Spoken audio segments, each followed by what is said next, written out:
கலைஞர் TV நேயர்களுக்கு வணக்கம். சம்பவங்களின் தொகுப்பு தான் வாழ்க்கை.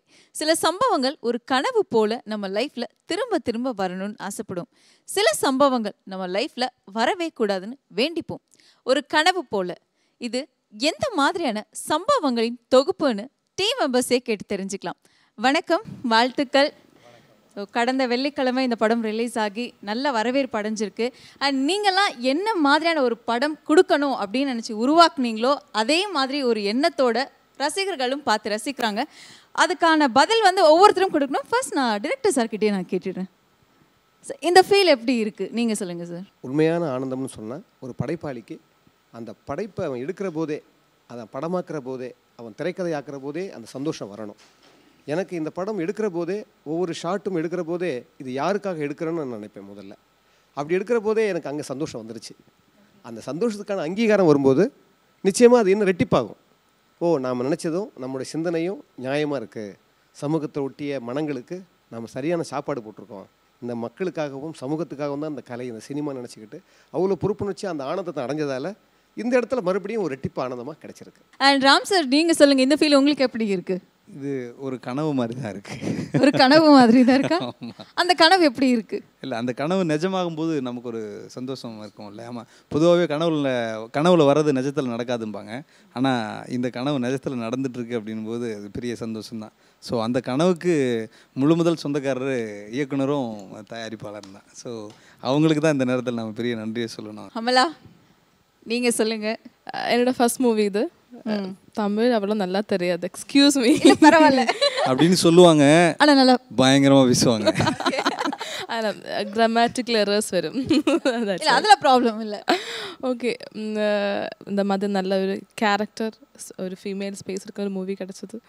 I'm so happy. And Soundar sir, நீங்கள் சொல்லுங்கள், உங்களுக்கு இந்த ஃபீல் எப்படி இருக்குது? படம் பார்த்துட்டு ப்ரெஸ்ஸோ இல்லை வெளில வந்துட்டு எல்லாருமே நல்லா பண்ணியிருக்க, ரொம்ப அருமையாக இருக்குது, ஒரு அழுத்தமான ஒரு படம், ஒரு ஸ்டாண்டர்டான ஒரு மூவியில் நடிச்சிருக்க சவுந்தர் அப்படிலாம் சொன்னாங்க. அந்த வார்த்தை, அந்த ஸ்டாண்டர்ட்ன்ற மூவி கேட்டு ரொம்ப நாள் ஆச்சு. ஸோ ஒரு நல்ல படத்தில் நடிச்சிருக்கோம். அந்த சந்தோஷம், அதோட அந்த பயமும் பதட்டமும் இருந்துகிட்டே இருக்குது. இன்னும் இருக்குது. இந்த பேச்சிலே என்னால் அதை கண்டுபிடிக்க முடியுது. And as a producer sir, நீங்கள் சொல்லுங்கள். எங்களுக்கு ஒரு கனவு போல் அப்படிங்கிற ஒரு படத்தை இயக்குனர் கொடுத்தது எங்களுக்கு பெரிய பொக்கிஷமாக இருக்குது. எங்களுக்கு சவுந்தரராஜனும் ராமகிருஷ்ணன், அமலா இவங்கெல்லாம் எனக்கு பயங்கர கோஆப்ரேட் பண்ணி ஹாப்பியாக இந்த படத்தை முடிச்சிருக்கோம். ஆடியன்ஸ் மத்தியிலேயே நல்ல வரவேற்பு இருக்குது, சந்தோஷமாக இருக்குது. அண்ட் ஆர்ட் டைரக்டர் சார், நிறைய ஒர்க் உங்களுக்கு இந்த படத்தில் இருந்திருக்கு. அண்ட் அது எல்லாமே பார்க்கும்போது விஷுவலாக ரொம்ப அழகாக இருக்குது. அண்ட் அதை பற்றி சொல்லுங்கள். ஆர்ட் டைரக்ஷன் பண்ணோன்னு இது யதார்த்தமான ஒரு சினிமா. இது வாழ்வியல் ஒட்டி மக்களுடைய வாழ்க்கை சம்மந்தப்பட்ட ஒரு சினிமா. அதனால் இதில் கலை இயக்கம் பண்ணுறது கடினமானது தான். ஏன்னா ஃபேண்டசி சினிமா அப்படின்னு எடுத்துட்டோமா, இன்றைக்கி நெட்டு பல விஷயம் இருக்குது, எல்லாத்தையுமே அதுலேருந்து எடுத்து ஈஸியாக பண்ணிடலாம். ஆனால் வாழ்வியல் அப்படின்னு ஒரு திரைக்கதையிலேருந்து எந்த மக்களை சார்ந்த திரைக்கதை அப்படின்னும்போது அந்த மக்களினுடைய வாழ்வியலை கலை இயக்குனராக இருக்கும்போது அதை கண்டிப்பாக தெரிஞ்சிருக்கணும். அதுதான் அதில் கடினமானதுன்னு சொல்கிறேன்.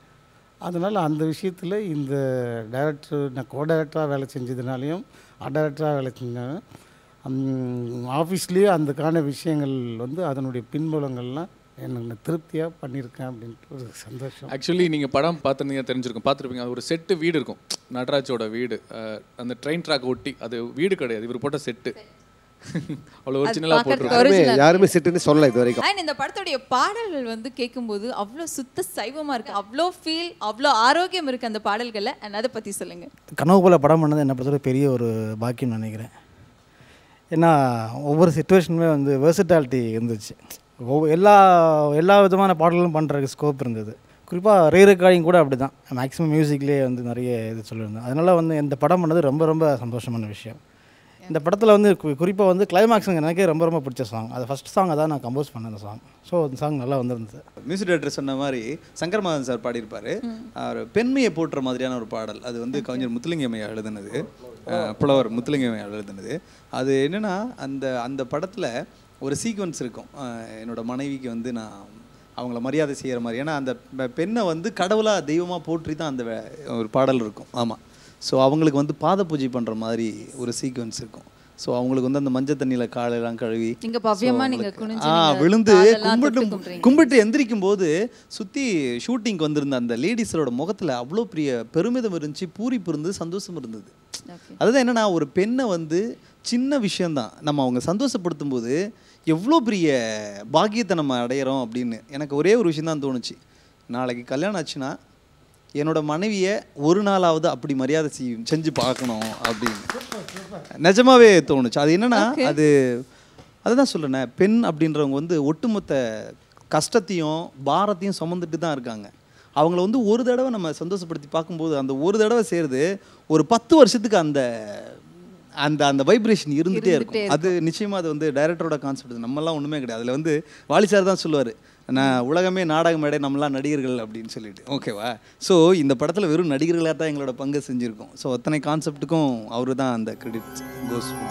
நீங்க சொல்லுங்க, இது என்ன மாதிரியான ஒரு கதை சார்? ஏன்னா ஒரு எமோஷனல் மூவி அப்படின்னு, ஒரு ஃப்ரெண்ட்ஷிப் மூவி அப்படின்னு பார்த்தவங்களுக்கு தெரியும், பார்க்காத ரசிகர்களுக்கு ஏன்னா நிறைய டேக்லைன்ஸ் இங்கே இருக்கு. ஸோ மறையா மாயபின்பம், பேரன்பு காவியமா, இந்த மாதிரியான டேக்லைன்ஸ் கொடுக்கறதுக்கு காரணம் என்ன? அந்த டேக்லைனுக்கும் இந்த படத்துக்கும் என்ன மாதிரியான சம்பந்தம் இருக்குன்னு சொல்லுங்க.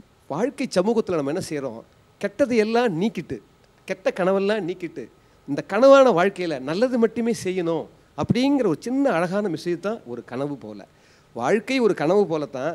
அதுக்காக நம்ம கண்டபடி வாழ முடியாது, நியதியோடு வாழணும், அதில் ஒரு கவிதை மாதிரி வாழணுங்கிற ஒரு பண்பாட்டு செதுக்கல் தான் இந்த படம். நம்மள அவங்க கிட்ட தான் வரணும். அதாவது வெரி அதுக்கு ஃபர்ஸ்ட் முன்னாடி அந்த பொண்ணை பாட சொல்லுங்க.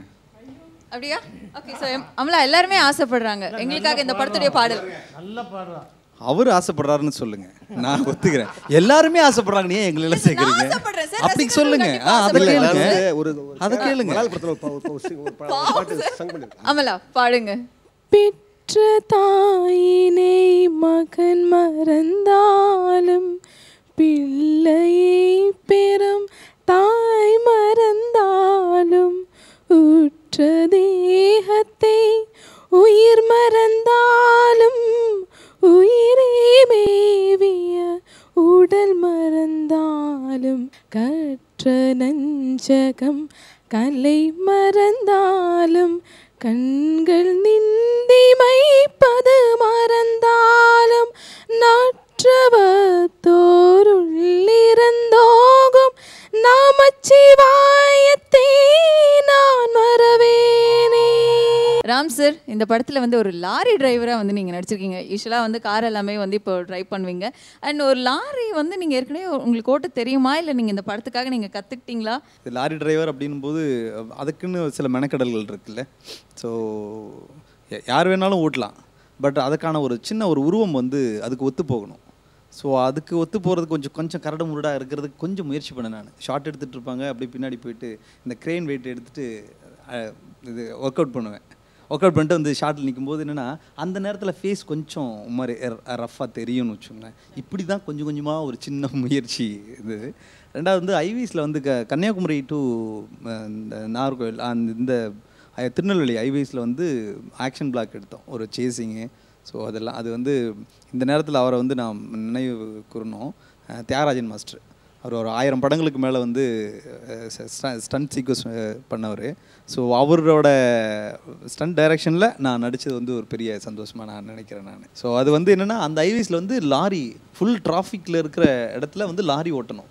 ஸோ அது ஒரு சின்ன நர்வஸாக இருந்தது. அது என்னென்னா, கூட மயில்சாமி சார் என்னென்னா, நம்ம தனியாக இருந்து எங்கேயாவது போய் விட்டோம்னா கூட ஒன்றும் தெரியாது, அவர் பெரிய ஆக்டரு, அவரோட வச்சுட்டு ஓட்டும்போது ஒரு பயம் ஜாஸ்தி இருந்துச்சு. பட் நம்மளால் முடியும் அப்படின்னு ஒரு சின்ன முயற்சி தான். அந்த இடத்துலலாம் வந்து லாரி எடுத்து ஓட்டுனதுலாம் எனக்கே கொஞ்சம் சின்ன ஆச்சரியம் தான் வச்சு. அவ்வளோ ஒரு சிங்கர் வந்து அப்படியே உள்ளே இருந்து அப்படியே ஆட்டோமேட்டிக்காக வந்த மாதிரி இருக்கு. கண்டிப்பாக நல்லா பாடுவார் சௌந்தர், சீரியஸாக. அவர் ஒரு பாட்டு பாடுவார். ஹலோ, நான் விளையாடுறீங்களா? ஸோ இந்த படம் வந்து கண்டிப்பாக எனக்கு தகுதி இல்லை. ஒரு ஜோசப் கேரக்டருக்கு நான் பண்ணுறதுக்கு எனக்கு தகுதி இல்லை உண்மையிலே. தன்னடக்கத்தில் பேசலை, அதான் உண்மை. ஏன்னா ஜோசப் கேரக்டர் பார்த்திங்கன்னா, ஒரு பொதுவாக நம்ம ஒரு கான்சியஸாக ஒரு விஷயம் பேசிகிட்டு இருப்போம், சப்கான்சியஸில் ஒரு 2 விஷயம் போயிட்டுருக்கும். உள்ளுக்குள்ளே நம்ம ஒரு ஃபீல் இருக்கும் எப்போவுமே. ஒரு அதான் சொன்னார்ல, ஆள் மனதில் ஒன்று இருக்கும், வெளியில் நம்ம காமிக்க மாட்டோம், அது தூங்கும்போது வரும் அப்படின்னு. ஆனால் எனக்கு லைவாகவே இருக்கும், ரியலாகவே இப்போ இருக்கும்போதே எனக்கு அந்த அந்த அதனுடைய தாக்கம் அந்த கேரக்டரில் ரியல் லைஃப்பில் இல்லை. நிறைய இடங்களில் நான் டைரக்டரோட ஒரு சின்ன முரண்பாட்டோட தான் இருப்பேன். நான் என்ன எதனால் முரண்பாடுனா, ஏன் அந்த கேரக்டருக்கு சௌந்தர் கேரக்டரை வந்து நடராஜ் கேரக்டரை விட ஜோசப் கேரக்டரை தான் இவர் பயங்கரமாக நேசிப்பார். எனக்கு ஒரு லெவலுக்கு அப்புறம் தான் தெரிஞ்சு அந்த ஒரிஜினல் ஜோசப்பே இவர் தான் போல அப்படின்ட்டு. அதை சொல்லணும். இப்போ வந்து படம் ரிலீஸ் ஆகி படம் பார்த்தவங்க சௌந்தர் நல்லா பண்ணியிருக்க ஒரு இதில் ஒரு பத்திரிக்கைக்காரர் சொன்னார், இந்த பொண்ணு வந்து எனக்கும் இந்த பொண்ணுக்குமான ஒரு நெருக்கமான காட்சி இருக்குது. அந்த தப்பாக இருக்குது. அது குழந்தைங்கள்லேருந்து பெரியவங்க வரையும் பார்க்கலாம், தப்பாக இருக்காது. அந்த நெருக்கமான காட்சியில் நான் எந்திரிப்பேன். ஒரு தவறான ஒரு எண்ணத்தில் விழுந்து எந்திரிப்பேன். என்னுடைய கண்ணம்லாம் ஆடும். ஆக்சுவலி அதுவாக ஆடிடுச்சு. உண்மைதான். இப்படி எந்திரிக்கும் போது என்ன ஆகும்னா, நம்ம அந்த ஃபீலோடு எந்திரிக்கும் போது பேக்லேருந்து எந்திரிக்கும் போது ஸ்ட்ரெயின் பத்தாமல் உடம்புல வந்து ஷேக் ஆகும். அவர் என்ன சொல்லிட்டாரு, தம்பி தத்ரூபமாக நடிச்சிருக்க தம்பி அப்படின்னாரு. ஸோ என்னையும் மீறி எனக்குள்ளே ஒரு ரியாக்ஷன் நடந்திருக்கு, அதில் பாடியில் வெளிப்பட்டிருக்கு. அப்படின்ற போது எனக்கு உண்மையிலே அந்த கிரெடிட் கோஸ் டு டைரக்டர். ஏன் இந்த இடத்துல ஜோசப் மட்டும் நான் கூர்ந்து கவனிச்சேன்னா, Natraj character is single dimension. ஜோசப்புங்கிறவன் மல்டி டைமென்ஷனா அவன் சூழலுக்கு தகுந்த மாதிரி இருக்கணும்னா அவன் செய்கிற தப்பாக இருந்தால் கூட ஆடியன்ஸு தப்பாக கருதக்கூடாது. ஸோ அவன் கேரக்டரைசேஷன் வந்து நல்லவன்னு வலுப்பட்டாதான் சமயங்களில் அவன் தவறும்போது அவன் நல்லவன்பா ஏதோ தவறிட்டாம்பான்னு ஒரு மன்னிச்சிருவாங்க. ஸோ அதனால தான் அந்த உடற்கூறு, அந்த மொழிகள் எல்லாம், அந்த உடல் அவன் அசைவுகளெல்லாம் நான் பார்த்து பண்ண ஒரு காரணம். ஏன்னா நட்ராஜ் கேரக்டர் வந்து இன்னசென்ட். அவன் என்ன பண்ணாலும் அது அதோட போக்கிலே போயிடும். தப்பாகவே பண்ணியிருந்தா கூட அதை யாரும் பெருசாக பண்ண மாட்டாங்க. ஏன்னா அவன் மேலே முதல்ல இருந்து கடைசி வரைக்கும் சிங்கிள் ட்ராக்கு. ஆனால் ஜோசப்புங்கிறவன் மல்டி ட்ராக். அவன் இப்படி காலை வைக்கணுமா இல்லை இப்படி காலை வைக்கணுமா, அது நான் எழுதும் போதும் பிரச்சனை வைக்கணும், நான் எடுக்கும் போதும் பிரச்சனை வைக்கணும். ஒன்றுமே சொல்ல போனால் ஜோசப்பும் எங்குள்ள இருக்கிறான், நடராஜுக்கும் உள்ள சுமதியும் எங்கிட்ட இருக்கு. ஏன்னா ஒரு பாத்திர படைப்பு வரும்போது கற்பனை என்பது கடவுளின் படைப்புன்னுவார் கண்ணதாசன். நம்ம படைப்பே கிடையாது. இல்லை, ஒரு எமோஷனலான மூவிக்கு வந்து அந்த பேக்ரவுண்ட் மியூசிக் வந்து இன்னொரு பேக் போன் அப்படின்னே சொல்லலாம். அண்ட் அதை பற்றி சொல்லுங்கள். பேக்ரவுண்ட் மியூசிக் வந்து நான் பண்ணும்போது ஒன்று மட்டும் நானும் சாரும் டிஸ்கஸ் பண்ணோம். என்னென்னா, கதை வந்து ஒரு பழமை தன்மை உள்ள கதை இருந்ததுனால ஒரு நேட்டிவிட்டி கூட, அதனால் என்ன பேக்ரவுண்ட் மியூசிக் மேக்ஸிமம் மாடர்னாக பண்ணலாமா நாங்கள் டிஸ்கஸ் பண்ணிக்கிட்டோம். அது வந்து சார் கண்டிப்பாக தான் நல்லாயிருக்குன்னு சொன்னாங்க. அதெல்லாம் மேக்ஸிமம் வந்து மாடர்னாக ட்ரை பண்ணியிருக்கிறோம். அது மட்டும் இல்லாமல் மேக்ஸிமம் நிறைய இடத்துல மொழி வந்து இசையாக தான் இருந்தது இருக்கும் சார் உதவியோடு. ஏன்னா சார் நிறைய ஸ்பேஸ் எனக்கு கொடுத்துருந்தாங்க, நீங்கள் மியூசிக் பண்ணுங்கள். மற்ற படங்களோட கம்பேர் பண்ணும்போது நிறைய மியூசிக் டாமினேஷன் நிறைய இடத்துல இருந்தது. அதுக்கு காரணம் முழு காரணம் வந்து விஜயசங்கர் சார் தான். நான் வந்து சர்ச்சில் போயிட்டு பாவம் மன்னிப்பு கேட்டுட்ருப்பேன், சத்தமாக டைலாக் பேசி கேட்டுட்ருப்பேன். திரும்பி பார்த்தா என் நண்பர் இருப்பான். ஐயோ கேட்டானா அப்படின்ற மாதிரி ஒரு ஃப்ராக்ஷன் ஆஃப் செகண்ட் மைண்டில் ஓடும். அப்புறம் கட் பண்ணி வெளியில் வந்தால் நான் நார்மலாக இருக்கணும், நல்ல மாதிரி நடிக்கணும். 2 பேரும் நார்மலாக இருப்பாங்க. அதாவது ஸோ என்னென்னா, நான் ஊருக்கு போயிட்டா கூட அதுக்கப்புறம் நீ சலனப்படக்கூடாதுன்றது வசனத்தில் கிடையாது. இப்போ சொல்லிட்டார் அவர், நீங்கள் படத்தில் வரவே வராது, அதை நீங்கள் புரிஞ்சுக்கணும். நீங்கள் யாராவது கேள்வி கேட்டால் தான் நான் சொல்ல முடியும். அதுக்காக அம்மா நான் போயிட்டு போய் நீ சலனப்படக்கூடாது திரும்பி அப்படி சொன்னால் என்ன கொச்சை ஆகிடும். ஸோ அதுக்கு தான் சொல்லுவார், இதை சொல்லாமல் கூட இருக்கலாம், ஆனால் உங்கள்கிட்ட சொல்லணும்னு தோணுது, நான் உண்மையிலே அப்படின்னு விஷயத்தை சொல்லுவார். ஸோ அந்த மாதிரி இந்த படத்தை பொறுத்தளவில் நாங்கள் 3 பேர் ஹீரோ கிடையாது. கதை தான் முதல் ஹீரோ, 2வது ஹீரோ சினிமோட்டோகிராஃபர் அழகப்பன் சாரோட கேமரா, 3வது மியூசிக் டைரக்டர். உங்கள் 3 பேரும் தான் என்னை பொறுத்தளவில் ஹீரோ. நாங்களாம் அதில் நடிச்சிருக்கோம். அவ்வளோ. இதுக்கு ஒரு மெயின் ரீசனே வந்து பார்த்தீங்கன்னா அந்த ஹீரோயின் கேரக்டர் தான். அதாவது உங்களை வந்து எப்படி சொல்லணும்னா, இந்த கேரக்டர் வந்து அந்த 2 மத்தளத்துக்கு நடுவில் மாட்டின மாதிரின்னு வந்து சொல்லுவாங்க இல்லையா, பேலன்சிங்கான ஒரு பெர்ஃபார்மன்ஸ் நீங்கள் வந்து கொடுத்துருக்கீங்க. நீங்கள் நடிச்சதுலேயே ஒரு பெஸ்ட் பெர்ஃபார்மன்ஸ் வந்து இந்த சீனில் தான் அப்படின்னா எதை சொல்வீங்க நீங்கள்? எனக்கு இந்த கேரக்டர் ஃபுல்லாக பெஸ்ட், எனக்கு கிடைச்சதில் பெஸ்ட்டு தான். நான் எனக்கு எவ்வளோ பெஸ்ட்டுன்னு எனக்கு தெரியாது சார், சொல்லுங்கள். எனக்கு தெரியாது, நான் நல்ல பதில் தான். 2 பேர்த்தையும் பேலன்ஸ் பண்ணி எடுத்துகிட்டு போகிறதுக்கு வெரி நைஸ் ஒர்க். 2 பேர்த்தையும் பேலன்ஸ் பண்ணி எடுத்துகிட்டு போனாங்க பார்த்தீங்களா. படம் ஆரம்பித்ததுலேருந்து எண்டு வரைக்கும் நல்ல பேலன்ஸ் பண்ணி எடுத்துகிட்டு போயிருக்காங்க. எந்த இடத்துலையும் சோர்வை அடையாமல் ஒரு நல்ல பர்ஃபார்மன்ஸ் கொடுத்து எடுத்துகிட்டு போயிருக்காங்க. ஆக்சுவலாக ஒரு ரியலாக அவங்களுடைய ஆக்டிங்காக இல்லாமல் அவங்க மனசில் பட்டதை அப்படியே எடுத்துகிட்டு வந்திருக்காங்க. உண்மையில் டைரக்டர் என்ன சொன்னாரோ அதை நல்லா ஃபீல் பண்ணியிருக்காங்க. அது மட்டும் சொல்ல முடியும். ஒரு தயாரிப்பாளர் வந்து ஒரு ஹீரோயினை இந்த அளவுக்கு வந்து புகழ்ந்து சொல்லியிருக்காங்க, வாழ்த்துக்கள். அண்ட் எல்லாருமே வந்து இந்த திரைப்படத்தை பற்றி நிறைய விஷயங்கள் நீங்கள் வந்து ஷேர் பண்ணிருக்கீங்க. ஒருத்தர் தேங்க்ஸ் சொல்லணும், ரொம்ப முக்கியமானது அழகப்பன் சார். இந்த படத்தினுடைய ஃபோட்டோகிராஃபி இஸ் ஜெயண்ட். அவர் வந்து பெரிய ஒரு 60 படம் பண்ணவருமா, நிறைய சொல்லியிருக்கோம் அவரை பற்றி. 40 உலகளவில் விருதுகள் பெற்றிருக்காரு. இந்த படத்தில் அவருக்கு எனக்கும் நிறைய சண்டைகள் வந்தது. பிகாஸ் நாட் ஓன்லி ஸ்கிரிப்டுக்காகவோ படத்துக்காக மட்டும் இல்லை, பர்சனலாக விஜய் சங்கர் வந்து ரொம்ப நாளுக்கு அப்புறம் படம் பண்ணுறாரு. அவர் ஒரு நண்பராக தான் நாங்கள் பழக்கமானோம். ஆனால் என் மேலே இருக்கிற பெரிய பேரன்பு அவருக்கு. அதுக்காகவே ஒரு விஷயத்தை வந்து சின்ன விஷயமா இருக்கும் பயங்கரமாக சண்டை போட்டிருக்காரு. ஆனாலும் நான் அவருடைய ஆர்வத்தையும் அவருடைய அந்த தொழில்நுட்பத்தையும் அதை வாங்கிக்கிட்டு ரொம்ப இந்த படத்தில் ஒரு கோ டைரக்டராக வேலை செஞ்சுருக்காரு, டைரக்டராக வேலை செஞ்சுருக்காரு, ஒரு ஃபோட்டோகிராஃபாக வேலை செஞ்சுருக்காரு. ரொம்ப இயல்பாக அவர் வந்து இந்த படத்தில் அவர் மட்டும் இந்த படத்தில் இல்லைன்னா என்னால் இப்போ நான் நினச்ச ஒரு விஷயத்தை கொண்டு வந்திருக்க மாட்டது சந்தேகம் தான். ராம்கி கொஞ்சம் நீங்கள் எக்ஸ்டெண்ட் பண்ணலாம், தப்பு இல்லை அப்படிம்பாரு. அது என்னென்னா கேமரா வியூ பாயிண்ட்லேருந்து கொஞ்சம் பண்ணலாம் அப்படிம்பாரு. கொஞ்சம் ஜாஸ்தியாக போச்சா வேண்டாம், கொஞ்சம் கம்மி பண்ணிங்க. அதாவது ஏன்னா மம்முட்டி சார், மோகன்லால் சார், பெரிய லெஜெண்ட்ஸ் எல்லாம் வச்சு அவர் சினிமாட்டோகிராஃபி பண்ணியிருக்காரு. அவரோட சினிமாட்டோகிராஃபியில் நாம் நடிச்சது அப்படின்றது எந்த அளவுக்கு நமக்கு வந்து யூஸ்ஃபுல்லாக இருந்திருக்கு அப்படின்னா, இந்த பர்ஃபார்மன்ஸ் வைஸில் அவ்வளோ டிப்ஸ் கொடுத்துட்டே இருப்பார். எனக்கு அது பார்க்கும்போது இந்த இடத்துல இல்லை சார் இருந்துக்கலாமே சார், வேண்டாம் நீங்கள் கொஞ்சம் அப்படி போகும்போது என்னன்னா நீங்கள் கேரக்டர் மீறி போகிறீங்க, அதாவது கதைக்குள்ளேயே சுற்றி சுற்றி வருவார். ஸோ அதுதான் அவரோட சினிமாட்டோகிராஃபியில் ஒர்க் பண்ணது வந்து மிகப்பெரிய ஒரு ரொம்ப இந்த நேரத்தில் ஒரு அஸ் அ ப்ரொடியூசருக்கு சப்போர்ட்டிவாக எது வேணும் எது வேண்டாம் அப்படிங்கிற விஷயத்தை வந்து எதெல்லாம் வந்து குறைக்க முடியும், இதெல்லாம் அன்அஃபிஷியலாக எதுவும் இல்லாமல் இப்படியே பண்ணிக்கலாம் சார் அப்படின்னு சொல்லிட்டு அஸ் அ ப்ரொடியூசராக அவர் அந்த இடத்த ஃபீல் பண்ணிட்டார். உண்மையாலுமே அவர் வந்து கேமராமேனாக இல்லாமல் அவருக்கு பெரிய எங்கள் ஹோல் டீம்ஸ் கண்டிப்பாக அவங்க சார்பாக நானே எடுத்துக்கிறேன், மொத்தம் சேர்ந்து அவருக்கு கண்டிப்பாக நாங்கள் கடமைப்பட்டிருக்கோம். இந்த படத்தை பார்த்தவங்களுக்கு ரொம்பவே பிடிச்சிருக்கு அண்ட் பார்க்க போகிறவங்களுக்கு ஒரு நல்ல ஒரு மெசேஜும் காத்துக்கிட்டு இருக்கு. ஸோ கண்டிப்பாக இந்த படம் எல்லாருமே பார்ப்பாங்க, பார்த்து ஒரு மிகப்பெரிய வெற்றி அடையும் அப்படின்னு சொல்லி எங்களுக்கு நம்பிக்கை இருக்குது. அண்ட் இந்த படம் மிகப்பெரிய வெற்றி அடைய கலைஞர் டிவி சார்பாக உங்கள் எல்லாருக்குமே நாங்கள் வாழ்த்துக்கள் தெரிவிச்சுக்கிறோம். Thank you so much. தேங்க்யூ.